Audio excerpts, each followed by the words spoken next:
សួស្តីបងប្អូនទាំងអស់គ្នាសូមស្វាគមន៍មកកាន់ Channel YouTube Cheam Phanny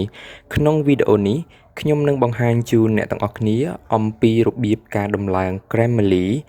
លើ Computer Windows 10 ឥឡូវសូមចាប់ផ្ដើម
ការបង្ហាញត្រូវបានបញ្ចប់ត្រឹមនេះ